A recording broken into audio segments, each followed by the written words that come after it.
तो गाइस बहुत बहुत स्वागत है आपका मेरी एक और वीडियो में। तो गाइस आज हम लोग बात करेंगे ब्लॉगिंग के ऊपर। तो अगर आप लोग एफिलिएट मार्केटिंग में हो या आप एफिलिएट मार्केटिंग की स्टडी कर रहे हो तो आपको एक बात ज़रूर पता होगी कि एक जो अगर आपको गूगल पे अपने प्रोडक्ट्स को बेचना है या फिर आपको अपनी वेबसाइट को रैंक कराना है तो उसका सबसे अच्छा जो ज़रिया है वो होता है एक ब्लॉग के ज़रिए। तो सबसे पहले हम ये बात करते हैं कि एक जो ब्लॉग है वो होता क्या है। तो यहाँ पे हम जाएंगे और यहाँ पे हम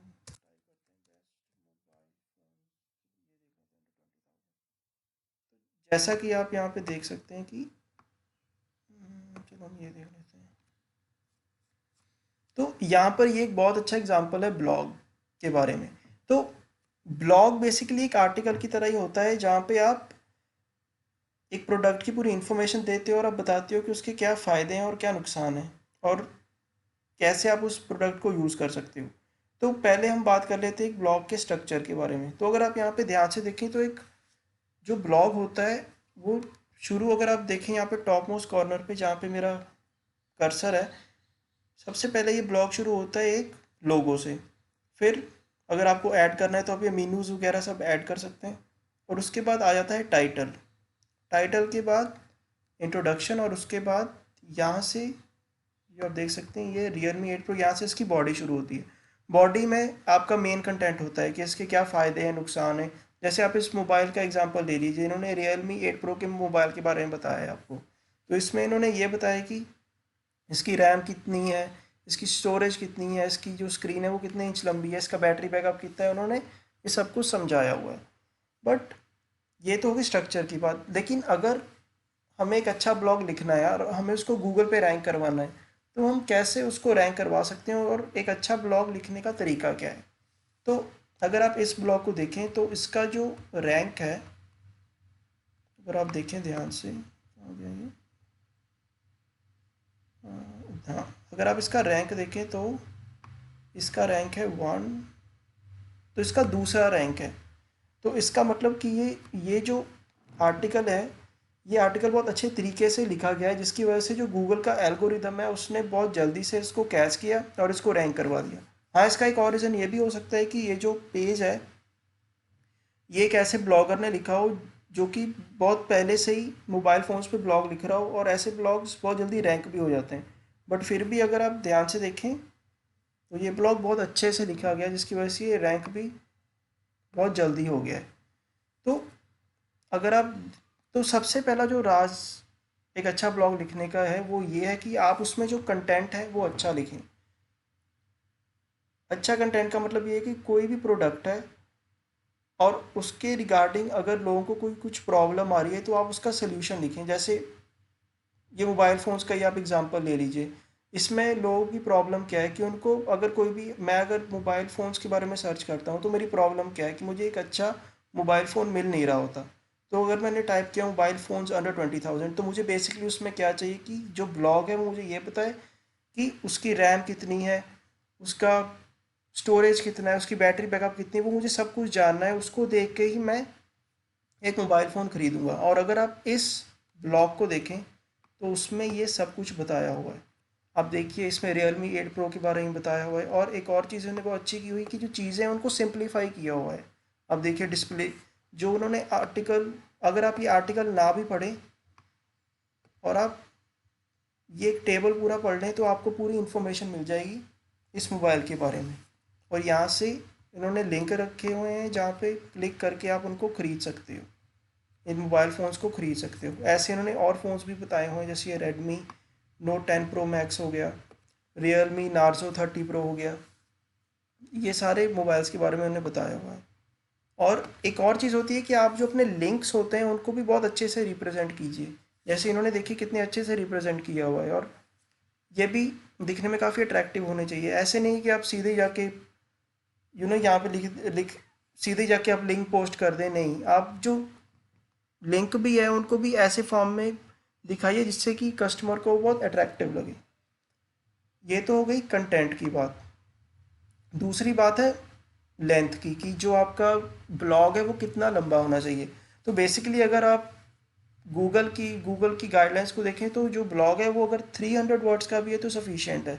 लेकिन आप अगर आप गूगल के एल्गोरिदम की बात करें तो जो आपका आर्टिकल है अगर 1500 वर्ड्स तक है, 1000 वर्ड्स तक भी है, तो जो गूगल का एल्गोरिदम है वो बहुत जल्दी पिक करता है ऐसे आर्टिकल्स को। तो वो कंटेंट भी देखता है और ये भी देखता है कि जो लेंथ है किसी भी आर्टिकल की वो कितनी लंबी है। अगर 1000 है, अगर ऐसा नहीं है कि हमने 1000 वर्ड का आर्टिकल लिख दिया, कंटेंट अच्छा नहीं है तो आप बस आपका रैंक हो जाएगा, नहीं, आपका कंटेंट अच्छा होना चाहिए और आपका जो लेंथ है वो भी अगर 1000 तक है, तो अगर ये दोनों चीज़ें हैं तो रैंक होने के चांसेस बहुत ज़्यादा हैं। क्योंकि कई लोग ऐसा करते हैं, कॉपी पेस्ट कर देते हैं, तो बाद में उनको काफ़ी मुश्किल भी आती है, कई बार उनका पेज रैंक ही नहीं होता। हाँ, कई बार तो गूगल उस पर जो डुप्लीकेशन के भी जो इल्ज़ाम है वो लगा देता है। तो इस चीज़ का ध्यान रखना ही बहुत ज़रूरी है कि आप अपना कंटेंट खुद लिखें और उसका जो लेंथ है वो सही रखें। तो यहाँ पे मैं आपको एग्जांपल अपने आर्टिकल्स की एग्जांपल दिखाता हूँ। यहाँ पे आपको बहुत अच्छे से पता लग जाएगा कि एक जो आर्टिकल है उसमें क्या क्या चीज़ें होनी ज़रूरी हैं।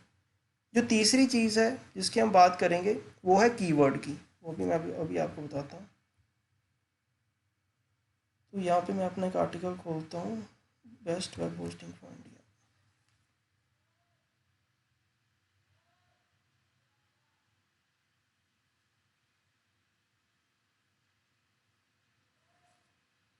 तो यहाँ पे आप देख सकते हैं कि मैंने एक आर्टिकल लिखा हुआ है जो कि है best web hosting for India. तो वैसे कोई भी, अगर आप बात करें कीवर्ड्स की, तो अभी मैं आपको बताता हूँ कीवर्ड होता क्या है। तो आपको अगर कोई भी आर्टिकल लिखना है या ब्लॉग लिखना है, उसके लिए सबसे बड़ी ज़रूरी चीज़ ये है कि आप उसके लिए एक अच्छा कीवर्ड फाइंड करें। तो आप एक अच्छा कीवर्ड फाइंड कैसे कर सकते हो, तो अगर आप यहाँ पे जाएँ, तो अगर आप यहाँ पे टाइप करें ऊबर सजेस्ट,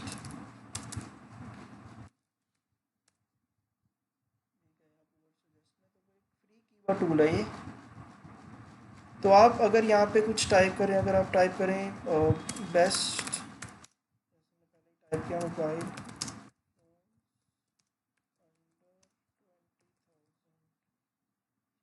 आप यहाँ पे इंडिया को देख लें अगर,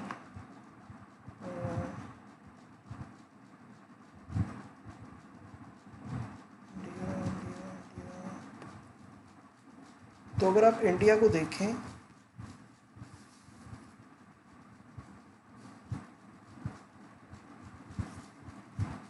थोड़ा टाइम लगा रहा है। तो बेसिकली एक कीवर्ड, तो आप देख सकते हैं कि अगर आप इस कीवर्ड को यूज़ करेंगे अपने आर्टिकल में, तो ये जो कीवर्ड है इस पर सर्च वॉल्यूम बहुत ज़्यादा हाई है, इस पर ट्रैफिक बहुत ज़्यादा हाई है, 27,100 लोग इसको देखते हैं। इसकी एसईओ डिफ़िकल्टी 44 है, जो कि ठीक ही है। अगर मतलब अगर एसईओ डिफ़िकल्टी 35 तक है तो ठीक है, लेकिन 35 से ऊपर है तो फिर रैंक करना थोड़ा मुश्किल हो जाता है, आपके जो ब्लॉग को रैंक करना काफ़ी मुश्किल हो जाता है। तो बेसिकली आप ऐसे एक अच्छा कीवर्ड ढूंढ सकते हो ऊबर सजेस्ट की मदद से। तो कीवर्ड की बात तो होगी, बट अब हमें ये बात करनी है कि हमें कीवर्ड को यूज़ करेंगे कहाँ पे। तो जैसे कि आप यहाँ देख सकते हैं कि जैसे अब यहाँ पे मेरा जो कीवर्ड है वो है best web hosting for India, मैंने ये कीवर्ड यूज़ किया हुआ है। तो अगर मैं इसको यहाँ पे टाइप करूँ, देखिए यहाँ पे बैक पे गया, बेस्ट,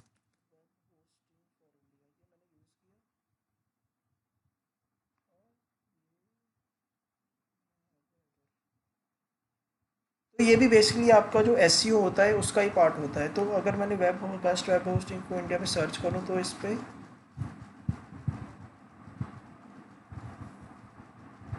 काफ़ी टाइम लगा रहा है आने में।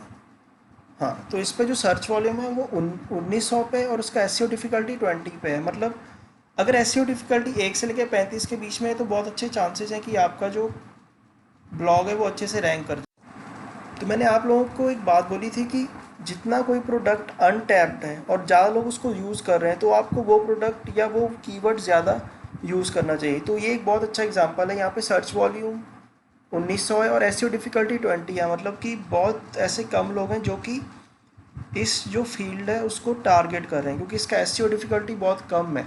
और जितना एसईओ डिफ़िकल्टी कम होता है उसका मतलब यही होता है कि कम लोग इस कीवर्ड को टारगेट कर रहे हैं।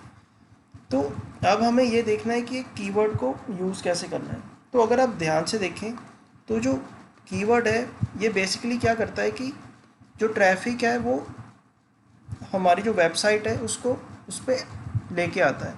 तो एक कीवर्ड को यूज़ करने के लिए पहली चीज़ आपको ये करनी है कि जो कीवर्ड है वो आप उसको अपना टाइटल बनाएं। सबसे पहली ज़रूरी चीज़ तो ये है। और दूसरी चीज़ ये है कि जो आपका इंट्रोडक्शन है आप एटलीस्ट 2 बार उसको अपने इंट्रोडक्शन में यूज़ करें, अपना जो कीवर्ड है, और उसको अपनी मेटा डिस्क्रिप्शन में भी यूज़ करें। तो मेटा डिस्क्रिप्शन क्या होता है ये आपको बताता हूँ मैं। आप जैसे यहाँ पे देख सकते हो नीचे, ये आप अगर कोई भी वेबसाइट खोलते हो या कोई भी चीज़ सर्च करते हो, सबसे पहली चीज़ जो आपको नज़र आती है वो ऐसा कुछ होता है। तो मेक श्योर कीजिए जो आपका जो आर्टिकल है उसमें एटलीस्ट एक बार आपका जो कीवर्ड है वो उसमें शो हो। बट ऐसा नहीं कि आप इंट्रोडक्शन में या अपने मेटा डिस्क्रिप्शन में ज़बरदस्ती अपने जो कीवर्ड है उसको घुसाए, नहीं। लोगों को ऐसा लगना चाहिए कि आपने ज़बरदस्ती नहीं घुसाया, बट उस टाइम पे ये कीवर्ड वहाँ पे होने की ज़रूरत थी, लोगों को ऐसा लगना चाहिए। तो ये तो हो गई कीवर्ड की बात। तो ये जो मैंने वेबसाइट खोली है ये होस्टिंगर है। ये बेसिकली मुझे सारे मेरे टूल्स प्रोवाइड करता है मेरी वेबसाइट बनाने के लिए और अपने ब्लॉग्स लिखने के लिए। और मैं एक और टूल यूज़ करता हूँ जिसके बारे में आपको वेब होस्टिंग की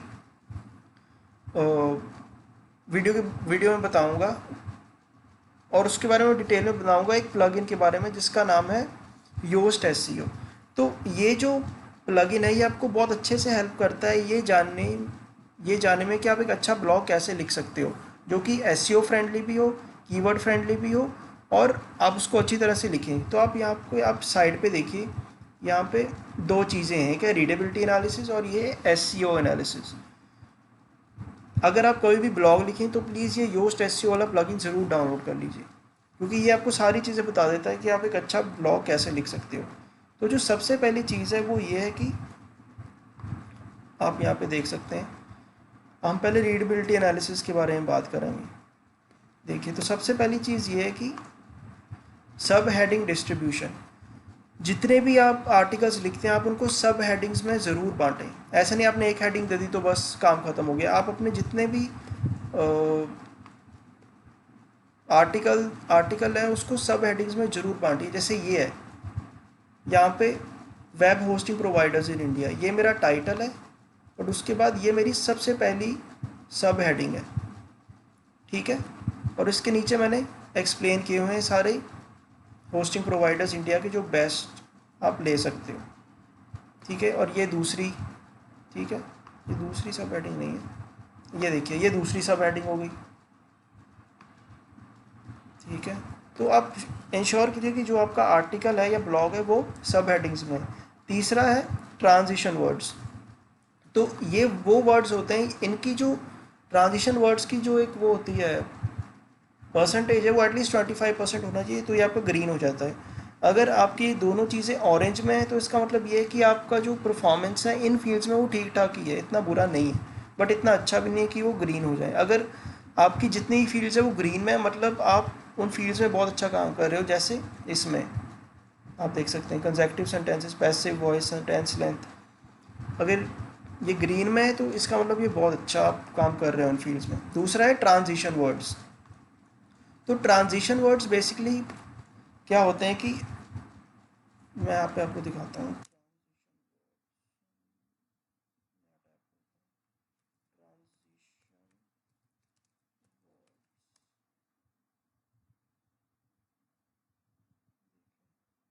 ये वो वर्ड्स होते हैं जो कि आपको एक टेक्स्ट को पढ़ने में बहुत ज़्यादा आसानी देते हैं। फॉर एग्जांपल हम यहाँ पे एग्जांपल देख लेते हैं।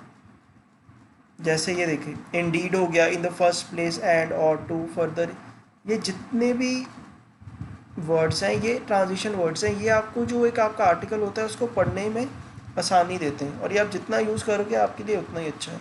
बट मैं एक बार फिर से वही कहूँगा कि ज़बरदस्ती किसी भी वर्ड को या कीवर्ड को कहीं पे मत घुसाइए। ऐसे उनको यूज़ करिए कि ऐसे लगे कि आपने उन सेंटेंसेस की, उन कीवर्ड्स की वहाँ पे ज़रूरत थी। आप ये चीज़ का ज़रूर ध्यान रखिए। तो तीसरी चीज़ है फ्लैश रीडिंग ईज। तो ये बताता है कि आपका जो आर्टिकल है वो रीड करने में कितना आसान है। अगर ये 60 से ऊपर है तो मतलब आप अपना आर्टिकल बहुत अच्छे से लिख रहे हो, मगर अगर 80 या 90 है तो इसका तो मतलब होता है कि आपका जो आर्टिकल है वो बहुत ही ज़्यादा अच्छा है। तो अगर हम यहाँ पे क्लिक करें फ्लैश रीडिंग ईज में, तो आप देख सकते हो यहाँ पे उन्होंने नंबर्स दिए हैं कौन सा आर्टिकल। तो देखिए अगर 0 to 30 मतलब अच्छा नहीं है, बहुत डिफ़िकल्ट है रीड करने के लिए। 30 to 50 के बीच में भी वही होता है, तो ये जो कॉलेज ग्रेजुएट्स होते हैं वही समझ सकते हैं। 50 to 60 मतलब बहुत ज़्यादा डिफ़िकल्ट है रीड करने के लिए। 60 to 70 के बीच में मतलब, या अगर इसके ऊपर है तो इसका मतलब आपका आर्टिकल अच्छा है और ये जो छोटे बच्चे हैं वो भी पढ़ सकते हैं। तो उसके बाद तो मतलब यही होता है कि आपका जो आर्टिकल है वो A+ है, मतलब कि बहुत ज़्यादा अच्छा है। फिर आप आ जाएं पैसिव वॉइस में।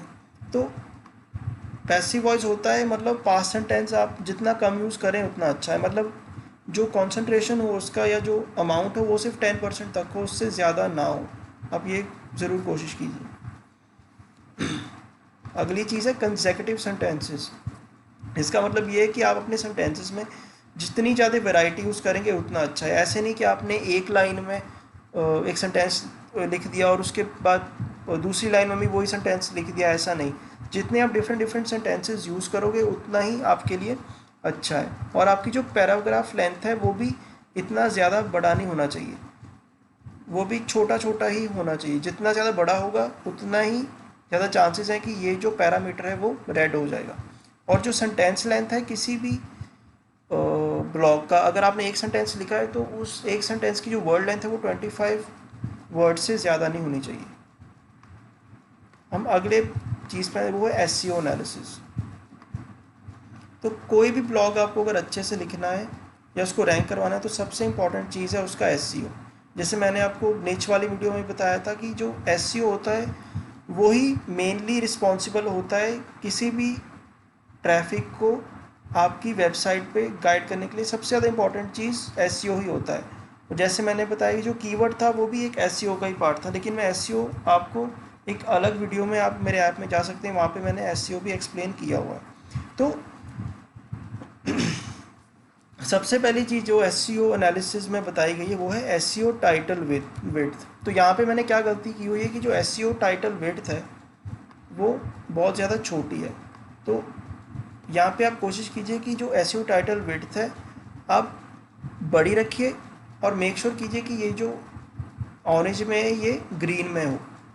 और एक आप SEO टाइटल विड्थ को कैसे बढ़ा सकते हैं, आप यहाँ पे जाइए और अपनी जो विड्थ है उसको इंक्रीज़ कर दीजिए तो वो इंक्रीज़ कर जाएगी। दूसरा है आउटबाउंड लिंक्स। तो आउटबाउंड लिंक्स वो लिंक होते हैं जो कि जैसे मैं आपको यहाँ पे दिखाता हूँ एग्जांपल। जैसे ये एक आउटबाउंड लिंक का एग्जांपल है, मतलब वो वाला लिंक जो कि मुझे मेरी वेबसाइट से किसी और की वेबसाइट में गाइड करे जाने के लिए। तो जैसे ये मुझे इसका प्रीव्यू दिखाना होगा, तो आप प्रीव्यू में जाइए, डेस्कटॉप ही कर लेते हैं, प्रीव्यू न्यू टैब करते हैं। तो वो लिंक जो कि हम अपनी वेबसाइट से दूसरी की वेबसाइट में जाते हैं तो उसको हम आउटबाउंड लिंक्स कह बोलते हैं। जैसे ये मेरी वेबसाइट है तो अगर हम इसको क्लिक करें